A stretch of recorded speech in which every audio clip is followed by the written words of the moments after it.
শেষমেশ bride ready করতে গিয়ে আমাকে যে এরকমভাবে বসে বসে কাঁদতে হবে আর চোখের জল ফেলতে হবে সেটা আমি কখনো ভাবতে পারিনি। মানে সেদিনকে আমি আবারও উপলব্ধি করলাম যে একটা আর্টিস্ট হওয়া যে কতটা কষ্টের।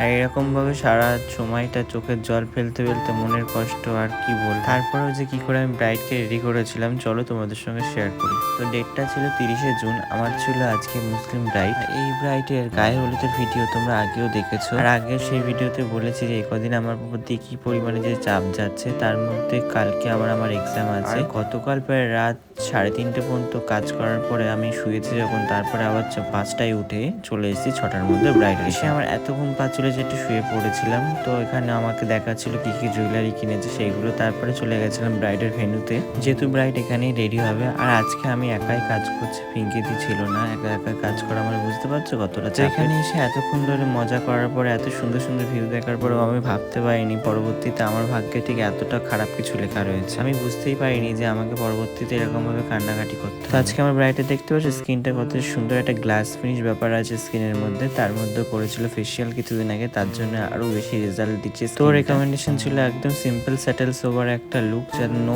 মেকআপ লুক লাগে সেরকমই একটা লুক আমি ওর উপরে। আর মেকআপ চলাকালীন আমি কোনো রকম ক্লিপ নিতে পারিনি, বিকজ আমি একা ছিলাম আর অনেক তাড়া ছিল যে তাড়াতাড়ি করে রেডি করতে হবে। আমি হয়তো চলে গেছিলাম 6টার মধ্যে, বাট ভেন্যুতে যখন এসেছি তখন প্রায় বাজে 9:30 সামথিং। যাই হোক করে আমাকে 11টার মধ্যে ব্রাইডকে ছাড়তে হতো, সেই জন্য আমি একা একা ঝটঝট করে কাজ করা শুরু করে দিয়েছিলাম। এর মধ্যে তোমাদেরকে বলি, যারা যারা আমার কাছে ব্রাইডাল বুকিং করতে চাইছো তারা ঝটঝট আমার নাম্বারে বুক করে নাও। আমার নাম্বার হচ্ছে 7074801986 অ্যান্ড হোয়াটসঅ্যাপ নাম্বার হচ্ছে 7699290859।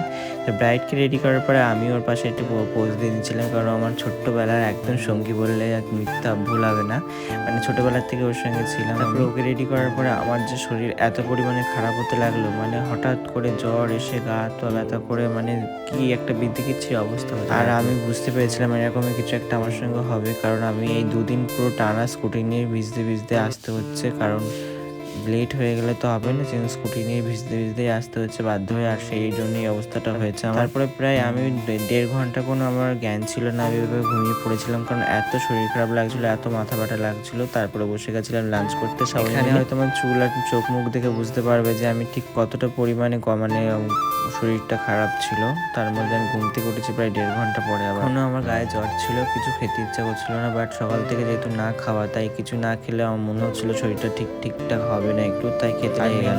আজকে ছিল হচ্ছে তোমার নানপুরি, চানা পনির, ভেজ ডাল, তার মধ্যে ছিল এই আলু চিপস কুরকুরে, তারপরে ছিল দই কাতলা, তারপরে ছিল চিকেন, আর একটা পাঁচমিশালি সবজি ছিল আর সামথিং চিংড়ি মাছ দিয়ে, সেটাও খেয়েছি। তো সত্যি কথা বলতে আমি যখন খাচ্ছি আমার একটু খেতে ইচ্ছে করছে না, মানে এত পরিমাণে শরীরের মধ্যে অস্বস্তি হচ্ছে যে তোমাদেরকে কি বলবো। তার রাইস আমি প্রায় সত্যি কথা বলতে কখনো নষ্ট করি না, বাট আজকে আমি প্রচুর নষ্ট করে ফেলেছিলাম। আর তার মধ্যে এটা ছিল, আমি লাস্টে নিয়েছিলাম একটু চাটনি, এটা আমার খুবই ভালো লাগে। আর যেহেতু জ্বর মুখ ছিল না, একটু টক খেতে ইচ্ছা করছিল, যার জন্য এর মধ্যে একটু টক দিয়ে আর পাঁপড় দিয়ে আমি খাচ্ছিলাম। অনেকটা পরিমাণে চাটনি নিয়ে নিয়েছিলাম আমি। তার মধ্যে মারা চলে আসার পরে মাদের কাছ থেকে আমি প্যারাসিটামল খাওয়ার পরে একটু আমার জ্বরটা কমায় আমি সবার সঙ্গে একটু মজা করছিলাম, যেহেতু এক্ষুনি আবার বেরিয়ে যাবো। দেখতে পাচ্ছ চোখের অবস্থা। আর এখানে আমার পুচকিও চলে এসেছে। যে আইসক্রিমটা দিয়েছিল সেটা তো আমি খেতে পারছিলাম না, আমার জ্বরটাই ওকে দিয়েছিলাম। আর ও দেখো কি করেছে অবস্থাটা আইসক্রিমটা নিয়ে, বুঝতেই পারছো তোমরা সবাই।